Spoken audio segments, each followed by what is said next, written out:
Hello everyone, welcome to अध्ययन अध्यापन। तो पार्ट 3 हिंदी के प्रश्नों को हम लोग हल करने वाले हैं। तो यहाँ से आप लोग देख सकते हैं आपके कितने आंसर मिल रहे हैं, कितने मार्क्स बन रहे हैं।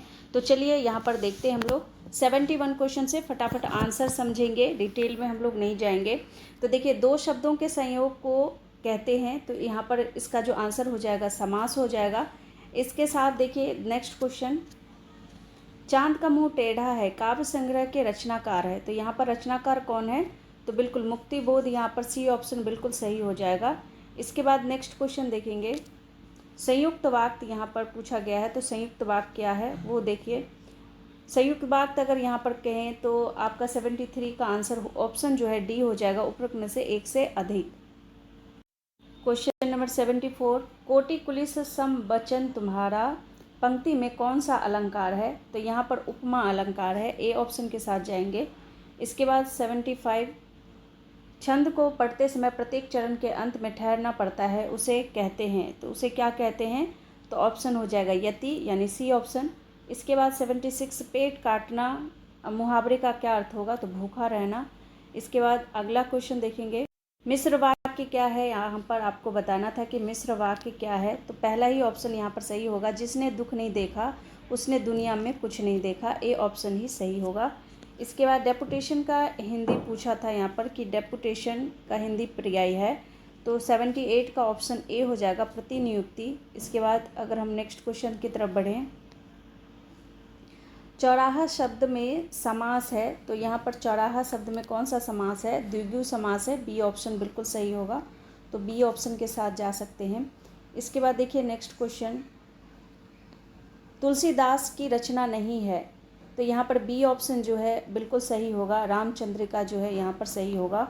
और इसके बाद देखिए नेक्स्ट क्वेश्चन, थराती है वसुधा सारी, है आसमान तरतरा रहा, अरिल दल पर कूद पड़ूं उड़कर, है रोम रोम फरफरा रहा। तो यहाँ पर उपरोक्त में से कौन सा रस है ये पूछा है। तो यहाँ पर ऑप्शन आपका हो जाएगा क्या? बी रस। तो बी रस होगा यहाँ पे। इसके बाद नेक्स्ट क्वेश्चन देखते हैं,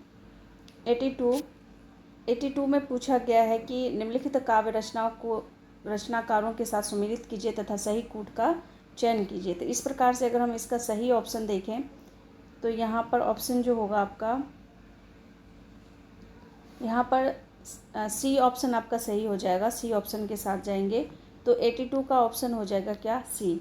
इसके बाद देखिए नेक्स्ट क्वेश्चन 83, घड़ी में तोला घड़ी में माशा लोकोक्ति का अर्थ है। तो यहाँ पर अगर सही ऑप्शन देखें तो सी ऑप्शन बिल्कुल सही है, चंचल मलमाला। इसके बाद नेक्स्ट क्वेश्चन है 84, रामचंद्र शुक्ल के निबंधों का संकलन है। तो यहाँ पर 84 का ऑप्शन हो जाएगा चिंतामणि, ऑप्शन सी। इसके बाद आगे बढ़ें तो 84, यहाँ पर कहा है कि ऑनोरियम का हिंदी पर्याय क्या है? तो अगर हम यहाँ पर इसके आंसर देखें तो आपका हो जाएगा बी ऑप्शन मानदेय। इसके बाद आगे बढ़ते हैं 86, देखिए रामधारी सिंह दिनकर की रचना नहीं है, नहीं पूछा था यहाँ पर, तो इसलिए यहाँ पर ऑप्शन डी के साथ जाएंगे, उपरोक्त में से एक से अधिक। इसके बाद भरपेट शब्द में समास पूछा था आपसे कि कौन सा समास है। तो सी ऑप्शन अवयवी भाव समास बिल्कुल सही हो जाएगा। इसके बाद नेक्स्ट क्वेश्चन देखते हैं 88, विभत्स रस का स्थायी भाव है। तो यहाँ पर 88 का ऑप्शन हो जाएगा बी ऑप्शन जुगुप्सा। और इसके बाद अगर हम अगले क्वेश्चन की बात करें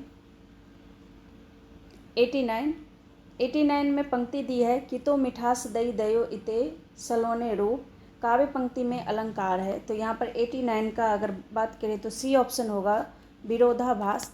इसके बाद नेक्स्ट क्वेश्चन देखिए 90 की अगर हम बात करें तो यहाँ पर आपको सुमिलित करना था उपन्यासों को उनके लेखकों के साथ। तो अगर हम यहाँ पर इस प्रश्न का उत्तर देखें, प्रश्न 90 का उत्तर देखें तो बी ऑप्शन के साथ जाएंगे हम लोग।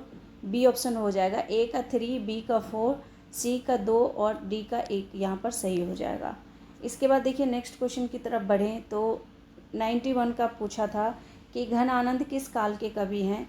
तो यहाँ पर अगर बात करें तो ये थे आपके भक्ति काल के। यहाँ पर बी ऑप्शन 91 का रीति काल का पहला ऑप्शन ही सही होगा। और इसके बाद देखिए नेक्स्ट क्वेश्चन है आपका, परिजमाछेद परिच्छेद में कौन सी संधि है? तो 92 का ऑप्शन आपका हो जाएगा बी व्यंजन संधि। और इसके बाद 93 देखिए, निर्वेद किस रस का स्थायी भाव है? तो यहाँ पर ए ऑप्शन बिल्कुल हो जाएगा, शांत। इसके बाद हम लोग नेक्स्ट क्वेश्चन देखते हैं। क्वेश्चन नंबर 94, फुले कास सकल मही छाई, जनु बरसा ऋतु प्रगट बुढ़ाई, काव्य पंक्ति में कौन सा अलंकार है? तो यहाँ पर अगर सही ऑप्शन देखें तो ये उत्प्रेक्षा अलंकार ए ही ऑप्शन सही हो जाएगा। इसके बाद अगर 95 क्वेश्चन की बात करें तो यहाँ पर बोला गया था कि जब वाच्यार्थ और लक्ष्यार्थ से भी शब्द के अर्थ का बोध न हो तब उसका बोध कराने वाली शक्ति कहलाती है। तो यहाँ पर ऑप्शन आपका बी हो जाएगा, व्यंजना। इसके बाद नेक्स्ट क्वेश्चन देखिए, 96 क्वेश्चन देखिए, निम्नलिखित रचनाओं को उनके काल के साथ सुमेलित कीजिए तथा सही कूट का चयन कीजिए। अगर हम यहाँ पर ऑप्शन को देखें तो ऑप्शन यहाँ पर जो आपका सी ऑप्शन है वो ही सही होगा। ए का सेकंड, बी का थर्ड, सी का फोर्थ और डी का 1 जो है यहाँ पर सही होगा। इसके बाद देखिए 97, शुद्ध वाक्य पूछा था, तो यहाँ पर पहला ही ऑप्शन सही होगा, मैं प्रातः काल के समय घूमने जाता हूँ, तो यही ऑप्शन सही था। इसके बाद 98 क्वेश्चन की तरफ बढ़ें तो यहाँ पर पूछा था कि वाक्य के उस भाग को जिसमें एक से अधिक पद परस्पर संबंध होकर अर्थ तो देते हैं किंतु पूरा अर्थ नहीं देते, उसे क्या कहते हैं? तो यहाँ पर ऑप्शन बिल्कुल उपवाक्य कहलाएगा, यानी कि ऑप्शन सी बिल्कुल सही है। अभ्युदय का संधि विच्छेद करना था, तो यहाँ पर देखिए कौन सा ऑप्शन सही होगा? तो सी ऑप्शन अभी जमा उदय बिल्कुल सही होगा। और इसके बाद नेक्स्ट क्वेश्चन देखिए, प्रेमचंद द्वारा लिखित उपन्यास नहीं है, नहीं पूछा था यहाँ पर, तो ऐसे में तितली पहला ही ऑप्शन क्या हो जाएगा? सही हो जाएगा। 100 यहाँ तक कंप्लीट हो गया है। आगे बढ़ते हैं। सूरदास के गुरु कौन थे? तो वल्लभाचार्य, यानी कि बी ऑप्शन बिल्कुल सही। इसके बाद रामचरितमानस की भाषा कौन सी थी? तो अवधी थी, ये भी बिल्कुल आपने सही लगाया होगा। इसके बाद रचना के आधार पर वाक्य कितने प्रकार के होते हैं? तो 3 प्रकार के होते हैं। इसके बाद नेक्स्ट क्वेश्चन यहाँ पर 104 में पूछा कि गगनचुंबी शब्द में कौन सा समास है? तो यहाँ पर देखिए 104 का ऑप्शन होगा तत्पुरुष समास, पहला ऑप्शन सही होगा, इन्होंने गलत ऑप्शन लगा रखा है। इसके बाद नेक्स्ट है, मंद मंद मुरली बजावत अधर धरे, मंद मंद निकस्यो मुकुंद मधुवंते। उपरोक्त काव्य पंक्तियों में काव्य गुण पूछा था आपसे, तो माधुर्य पहला ऑप्शन बिल्कुल सही होगा। और यहाँ पर अगर बात करें तो 106, किस वाक्य में 3 13 होना मुहावरे का उपयुक्त प्रयोग हुआ है? सही प्रयोग कहाँ पर सही वाक्य में हुआ है?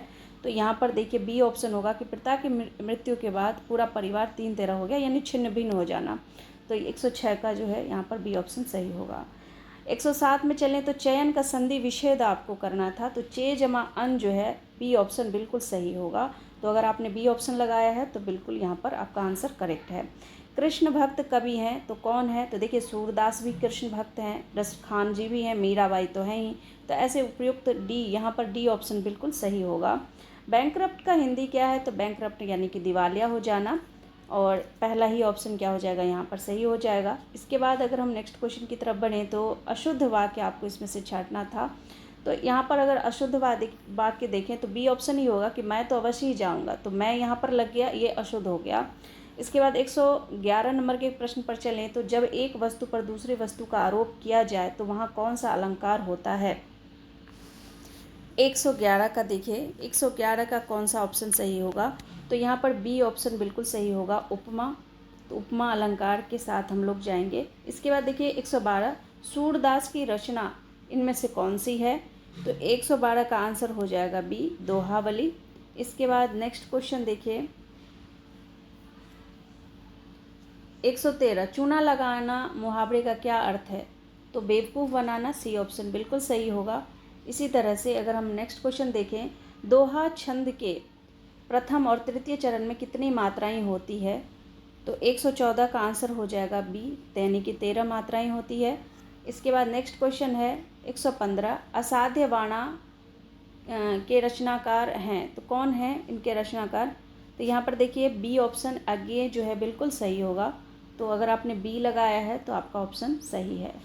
इसके बाद देखिए नेक्स्ट पूछा था कि कर्मवाच्य है, तो आम खाया जाता है। इसके बाद नेक्स्ट क्वेश्चन है कि संक्षेपण का गुण नहीं है, गुण नहीं है पूछा था यहाँ पर, तो इस तरह से उपरोक्त एक में से अधिक जो है डी ऑप्शन वही सही होगा। इसके बाद नेक्स्ट क्वेश्चन है 118, देव जमा इंद्र, देवेंद्र में कौन सी संधि है? तो 118 का आंसर आप लगा सकते हैं गुण स्वर संधि, बिल्कुल सही होगा। इसके बाद देखिए 119 पर अगर हम आएँ तो यहाँ पर समर्थ को नहीं दोष गोसाई लोकोक्ति से तात्पर्य है। तो यहाँ पर ये जो लोकोक्ति दी गई है इससे तात्पर्य क्या है? तो बड़े आदमी पर कौन दोष लगाए? तो पहला ऑप्शन बिल्कुल सही है। इसके बाद भाववाच्य पूछा था आपसे कि इनमें से भाववाच्य बताना था, तो बिल्कुल उससे बैठा नहीं जाता, तो C option will be right answer. इसके बाद अगर बात करें तो 121 बिहारी लाल किस राजा के दरबार में थे? तो यहाँ पर महाराज जय सिंह, पहला ऑप्शन बिल्कुल सही होगा। और इसके बाद नेक्स्ट क्वेश्चन देखें, वांग्मय का संधि विच्छेद करना था, तो क्या होगा इसका संधि विषय? तो बाक जमा मय, पहला ऑप्शन ही यहाँ पर क्या हो जाएगा? 122 का ए ऑप्शन बिल्कुल सही है। इसके बाद नेक्स्ट क्वेश्चन देखिए, एनरोलमेंट नंबर का हिंदी पर्याय आपसे पूछा गया था, तो यहाँ पर सी ऑप्शन के साथ जाएंगे क्या? नामांकन संख्या। इसके बाद नेक्स्ट क्वेश्चन है, मालिनी छंद के प्रत्येक चरण में कितने वर्ण होते हैं? मालिनी छंद के प्रत्येक चरण में, तो इस हिसाब से देखिए इसका ऑप्शन ए हो जाएगा 15, तो इन्होंने भी ए लगाया है, बिल्कुल सही है इनका आंसर। इसके बाद देखिए 125 का जो क्वेश्चन दिया गया है इसमें पूछा गया था, खग जाने खग की भाषा लोकोक्ति का क्या अर्थ है? तो अपने वर्ग के लोग एक दूसरे को समझ सकते हैं, तो पहला ऑप्शन क्या हो जाएगा यहाँ पर? बिल्कुल सही हो जाएगा। इसके बाद नेक्स्ट क्वेश्चन देखिए, अब यहाँ से क्या हो गया आपका? पैसेज स्टार्ट हो गया। हम लोग सीधे आंसर की बात करेंगे, पैसेज तो आप लोगों ने पेपर में पढ़ ही लिया होगा, और जिनका पेपर आने वाला है तो वो वीडियो को पॉज करके पढ़ सकते हैं। ज्ञान सिंधु का अर्थ यहाँ पर पूछा गया था आपसे कि ज्ञान सिंधु का अर्थ यहाँ पर क्या होगा? तो ज्ञान का सागर होगा। इसके बाद देखिए, मनुष्य के उच्च चरित्र निर्माण में क्या सहायक है? तो पुस्तकें यहाँ पर अगर कहें तो बिल्कुल सही होगा, 127 का ऑप्शन सी हो जाएगा। इसके बाद नेक्स्ट है कि नेक्स्ट क्वेश्चन है, हमारा हृदय विशाल और उन्नत कैसे बनता है? तो पुस्तकों के अध्ययन से, सी ऑप्शन बिल्कुल सही होगा। इसके बाद स्वाध्याय में सहायक है, स्वाध्याय में क्या सहायक है? तो पुस्तकालय आपका बिल्कुल सही हो जाएगा। इसके बाद नेक्स्ट क्वेश्चन है कि विद्या की अक्षय निधियाँ कहाँ मौजूद होती है? तो यहाँ पर अगर हम बात करें तो बिल्कुल 130 का ऑप्शन भी क्या हो जाएगा आपका?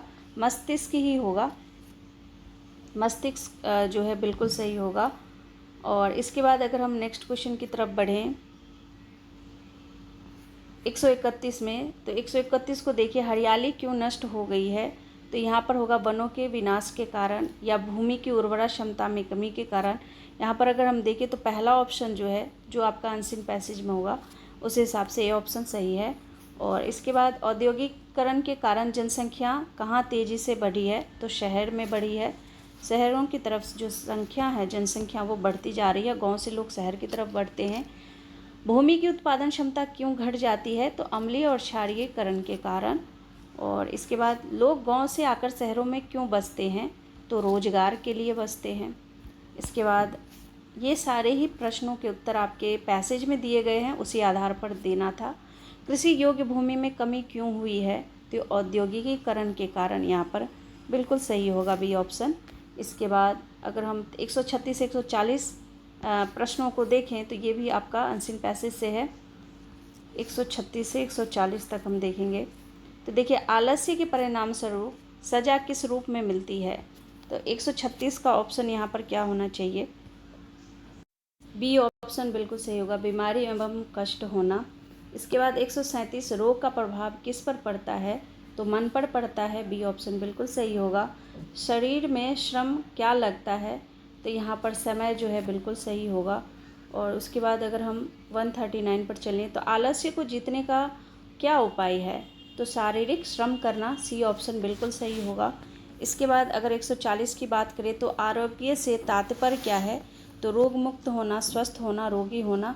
तो 140 का बी हो जाएगा, स्वस्थ होना। इसके बाद 141 से 145 अगर हम चलें तो इनके आंसर देख लेते हैं। यहाँ पर दिया है कि मनुष्य की कीर्ति किससे फैलती है? तो पुण्य कृतियों से उनकी कीर्ति फैलती है। इसके बाद पाठक और श्रोता किससे नया पाठ सीखा करते हैं? तो अगर हम यहाँ पर 142 की बात करें तो बी ऑप्शन, यश गान से, यश का गान किया जाए तो उससे समझा जाता है। इसके बाद नेक्स्ट क्वेश्चन है, चारण और भाट किसका यशगान करते हैं? तो 143 का सी ऑप्शन, स्वावलंबी मनुष्य का। तो ये बिल्कुल सही है। इसके बाद हम लोग 144, धवल का अर्थ यहाँ से पूछा था। धवल का अर्थ मतलब उजला, सफ़ेद। ये बी ऑप्शन बिल्कुल सही होगा।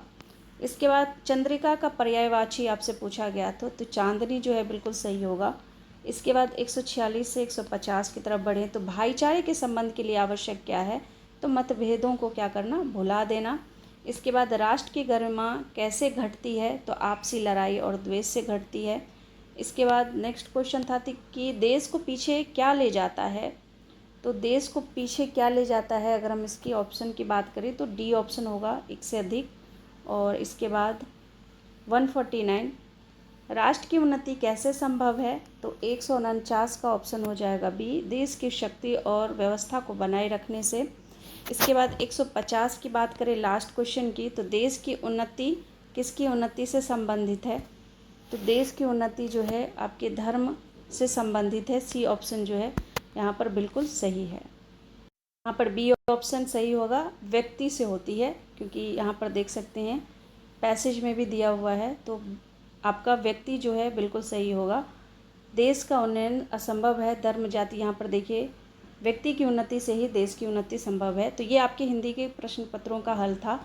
और अगर आपके किसी भी प्रश्न में आपको डाउट लगता है तो बिल्कुल आंसर की का इंतज़ार कर सकते हैं। तो तब तक के लिए आप लोग अपनी जो भी तैयारी है वो कीजिए, जिनका भी पेपर नेक्स्ट डे में है, और जिनका पेपर हो चुका है वो बिल्कुल आंसर की का इंतज़ार करेंगे। तो मिलती हूँ अगले वीडियो में, तब तक के लिए thank you and thanks for watching.